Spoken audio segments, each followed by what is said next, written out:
ఓం నమః శివాయ. ఓం నమో నారాయణాయ. ఓం శ్రీ స్వర్ణాకర్షణ కాల భైరవాయ నమో నమః. ఓం శ్రీ నరదృష్టి నివారణ కాల భైరవాయ నమో నమః. ఓం కాళకాలాయ విద్మహే కాళాతీతాయ ధీమహి తన్నో శ్రీ స్వర్ణాకర్షణ కాళ భైరవ ప్రచోదయాత్. హరి ఓం. మా ఛానల్కి స్వాగతం.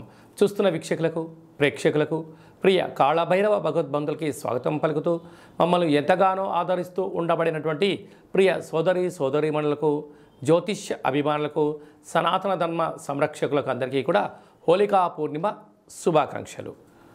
అలాగనే మార్చి నెల 16వ తారీఖు నుండి 31వ తారీఖు వరకు పుట్టినటువంటి వారందరిగా ముందస్తుగా జన్మదిన శుభాకాంక్ష. 16/3/2024 నుండి 31/3/2024 వరకు ద్వాదశ రాశుల్లో గ్రహ గమనాలు ఒకసారి వీక్షింపచేద్దాం.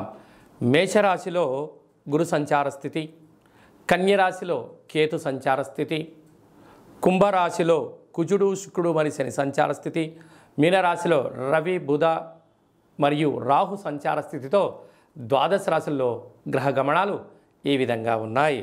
ధనుసు రాశి వారు ఆదివారం అష్టమి, ఆదివారం పూర్ణిమ సందర్భంగా ఎలాంటి విధి విధానాలు పాటించాలో ఈ వీడియోలో సవివరంగా సంపూర్ణంగా తెలుసుకుందాం. ధనుసు రాశిలో ఏ నక్షత్రాలు వస్తాయనగా మూలా నక్షత్రంలోని 4 పాదాలు, పూర్వాషాఢ నక్షత్రంలో 4 పాదాలు, ఉత్తరాషాఢ నక్షత్రం 1 పాదం కలిపితే ధనుసు రాశి. చాలామందికి పుట్టినటువంటి కాల సమయంలో డేటా ఆఫ్ బర్త్లో లేనటువంటి కారణం వలన పేరు యొక్క మొదటి అక్షరాన్ని అనుసరిస్తూ ఆ రాశిని తెలుసుకునే ప్రయత్నం చేద్దాం. ఏ, యో, బా, బి, బు, ధ, బా, డా, బే అక్షరాల వర్ణం ధనుసు రాశి జాతకులే. ధనుసు రాశి యొక్క అధిపతి దేవగురు బృహస్పతి.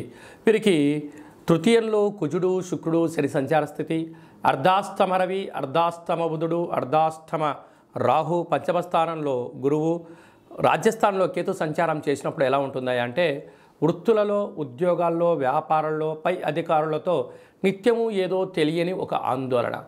మీరు ఎంతో కష్టపడి పనిచేస్తూ ఉంటారు, కానీ పై అధికారులు తెలియకుండా మీ ఎదుగుదలను బాగా ఆపడము, వాళ్ళకున్న చతురతను మీ పైన ప్రసరింపచేయడము, అదే కాకుండా ప్రభుత్వం నుంచి కానీ, పై అధికారుల నుంచి కానీ, ఇంట్లో వారి దగ్గర నుంచి కానీ అన్నింటా మీరు కష్టపడుతూ ఉంటారు, మీ సేవలు వాళ్ళు తీసుకుంటూనే ఉంటారు. కానీ మీరు ఎక్కడ ఎదుగుతారో అనేటువంటి కారణం చేత ఆ ఎదుగుదలను అనేక రకాలుగా ఇబ్బందులకు గురి చేస్తూ మీతో పనులు చేయించుకుంటూ వాళ్ళు ఆనందపడుతూ ఉంటారు. కనుక ఇలాంటి కాల సమయంలో మీ జన్మ నక్షత్రం రోజున కానీ అష్టమి పూర్ణిమ తిథుల యందున రురు కాళభైరవ స్వామి యొక్క పూజ చేయడం, రురు కాళభైరవ స్వామికి సౌభాగ్యం ముడుపు కట్టడం, రురు కాళభైరవ స్వామి యొక్క సేవలో పాల్గొనడం వల్ల శత్రువులు అనేటువంటి వారు మీ కనుచూపు మేరలు కూడా కనపడకుండా నిత్యము మీరు విజయానికి వైపు బయలుదేరడం వలన శత్రువులు మిమ్మల్ని అందుకోవడానికి కూడా సాహసించలేని పరిస్థితి ఉంటుందని చెప్పి గమనించాలి. సాఫ్ట్వేర్ ఉద్యోగస్తులు, హార్డ్వేర్ ఉద్యోగస్తులు, సినిమా వారు, అలాగనే స్వయం వృత్తులైన యూట్యూబ్, వాట్సాప్, ఫేస్బుక్ నడిపేటువంటి వారందరూ కూడా వారికి చాలా మంచి కాలం ఉందని, కాకపోతే ఓపిక, సహనం, ఆధ్యాత్మికతో విజయం మీ సొంతమవుతుందని చెప్పి గమనించాలి. మార్చి నెల 16వ తారీఖు నుండి 31వ తారీఖు వరకు ముఖ్యమైనటువంటి పండుగల గురించి క్లుప్తంగా, సవివరంగా, సంపూర్ణంగా తెలుసుకుందాం. 17/3/2024 పాల్గొన మాస కృష్ణపక్ష బహుళ అష్టమి మృగశిర నక్షత్ర సందర్భంగా రురు కాళభైరవ స్వామి యొక్క పూజ చాలా యోగదాయకం. ఆదివారం రోజు అమావాస్య వస్తే ఎంత శక్తివంతమైందో, ఆదివారం రోజు అష్టమి తిథి వచ్చినా మనకున్న అష్ట కష్టాలను తొలగించుకొని అష్టైశ్వర్యాలకు స్వాగతం పలకడానికి మనము రురు కాళభైరవ స్వామి యొక్క పూజ, రురు కాళభైరవ స్వామి యొక్క అష్టోత్తరము, కూష్మాండ దీపాన్ని మనకు ఉండబడిన కోరికను నెరవేర్చడం కోసము విశేషమైన సౌభాగ్య ముడుపు కట్టుకోవడం వల్ల సర్వత్రా శుభం కలుగుతుంది. మీకు అలా ఇంట్లో కుదరకపోతే ఈ కింది నెంబరు మీరు సంప్రదించినట్లయితే మన యొక్క దేవాలయంలో అష్టమి తిథి యందున అద్భుతమైనటువంటి రురు కాళభైరవ పూజ జరుగుతూ ఉంటుంది. మీ యొక్క గోత్రనామాలను పంపించగలిగినట్లయితే మీ పేరుపైన కూష్మాండ దీపాన్ని, ఒక సౌభాగ్య ముడుపును, కాళభైరవ హోమాన్ని చేయించి వాట్సాప్ ద్వారా ప్రత్యక్ష ప్రసారాన్ని మీకు చూపించి ప్రసాదాన్ని కూడా మీకు అందజేయడం జరుగుతుంది. అలాగనే మనకు 24వ తారీఖున మరి ఆదివారము పాల్గొన మాస పూర్ణిమ, హోళికా పూర్ణిమ అంటాం. రంగుల హరివిలను, హానికరం లేనటువంటి రంగులను చల్లుకుందాం. కొత్త రకమైనటువంటి నూతన ఉత్తేజకరమైన జీవితానికి స్వాగతం పలుకుదాం. కనుక ఈ సంవత్సరానికి తెలుగు సంవత్సరానికి చివరి పూర్ణిమ అవ్వడం వలన వీలైనంత వరకు ఇంట్లో శ్రీ రమా సహిత సత్యనారాయణ స్వామి యొక్క వ్రతాన్ని కానీ, దత్తాత్రేయ స్వామి యొక్క దర్శనం కానీ, వీలైనంత వరకు శివుడికి రుద్రాభిషేకం చేసుకోవడం వలన సకల శుభం కలుగుతుందని చెప్పి గమనించాలి.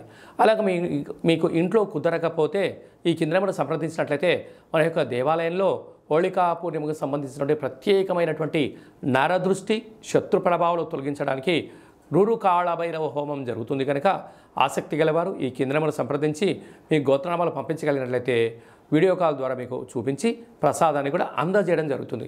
ఇంకను మార్చి నెలలో మనం అద్భుతమైన విజయాలు సాధించగలగాలి అన్నట్లయితే ఈ యొక్క పాత్రను కంచు పాత్ర అంటారు. మనకు రాసులు 12 ఎలా ఉంటాయో 12 రాసులను ఇందులో అచ్చు వేయడం కూడా జరుగుతుంది. కనుక ఈ యొక్క పాత్ర యొక్క విశిష్టత ఏమిటయ్యా అనగా కంచు మోగినట్టు కనకము మోగదు గదరాసు మతి అని చెప్తారు. అలాగా ఈ యొక్క కంచు పాత్రను ప్రతిరోజు ఉదయం మనం ఇంట్లో స్నానం చేసి పూజ చేసుకున్న తర్వాత అగరబత్తులు వెలిగించిన తర్వాత ఒక్కసారి ఈ యొక్క కర సహాయం చేత ఇలా కొట్టినట్టయితే ఓంకార శబ్దం రావడం జరుగుతుంటుంది. ఈ యొక్క ఓంకార శబ్ద ధ్వని ద్వారా అద్భుతమైన శక్తిని సంపాదించవచ్చు. ఎలా వస్తారో గమనిద్దాం.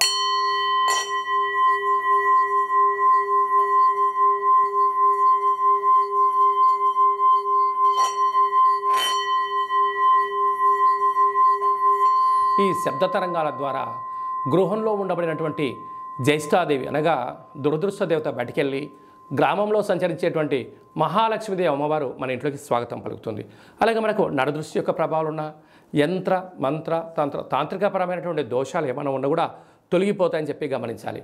మీకు ఈ యొక్క పాత్రతో పాటు కాళభైరవ స్వామి యొక్క ఒక పిరమిడ్ని, మెడలో వేసుకోవడానికి కాళభైరవ స్వామి ఒక డాలర్ని, కంకణాన్ని ఏర్పాటు చేయించి మీ యొక్క గోత్రనామాలతో సపరేట్గా మీకు వీడియో కాల్లో చూపిస్తూ కాళభైరవ హోమాన్ని చేయించి స్వామి యొక్క ప్రసాదాన్ని మీకు అందజేసి మీరు విజయం సాధించేంత వరకు మీ యొక్క గోత్రనామాలతో కాళభైరవ స్వామి దగ్గర అర్చన చేయడం జరుగుతుంది.